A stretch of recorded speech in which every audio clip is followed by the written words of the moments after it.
సామెతలు వినడానికి చాలా సింపుల్‌గా ఉన్నా, వాటిలో ఎంతో అర్థం ఉంటుంది. 100 మాటల్లో చెప్పేదానిని సింపుల్‌గా ఒక్క లైన్‌లో చెప్పొచ్చు.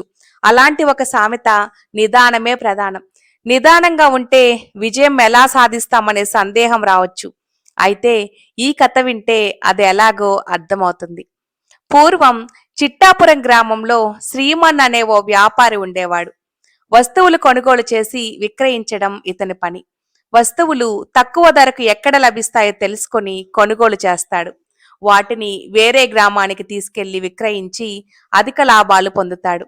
ఈ క్రమంలోనే ఓ రోజు కొబ్బరి బోండాలను విక్రయించాలని నిర్ణయిస్తాడు. తక్కువ ధరకు ఎక్కడ లభిస్తాయో తెలుసుకొని ఆ గ్రామానికి వెళ్తాడు. ఎడ్ల బండి నిండా బోండాలను నింపుకొని పక్కనే ఉన్న భూంపల్లి అనే గ్రామంలో విక్రయించడానికి వెళ్తుంటాడు. అయితే ఆ గ్రామానికి అతను వెళ్ళడం అదే తొలిసారి. దారి కూడా సరిగ్గా తెలియదు. దీంతో దారి మధ్యలో మేకలు కాస్తూ కనిపిస్తున్న ఓ మేకల కాపరిని భూంపల్లి గ్రామానికి ఎలా వెళ్ళాలని అడుగుతాడు. అతను ఇలా నేరుగా వెళ్ళమని సమాధానమిస్తాడు. ఎంత సమయం పడుతుందని అడిగితే నెమ్మదిగా వెళితే గంట, వేగంగా వెళ్తే 2 గంటలు, నిదానమే ప్రధానం అని బదులిస్తాడు ఆ కాపరి.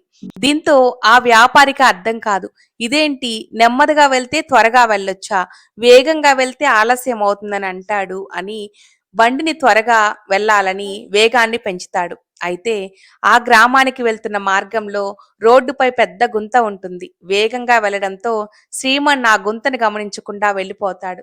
గుంతలో నుండి వేగంగా వెళ్ళిపోవడంతో ఎడ్ల బండి ఒక్కసారిగా ఎగురుతుంది. దీంతో బండిలోని కొబ్బరి బోండాలన్నీ చెల్లాచెదురుగా రోడ్డు మీద పడిపోతాయి.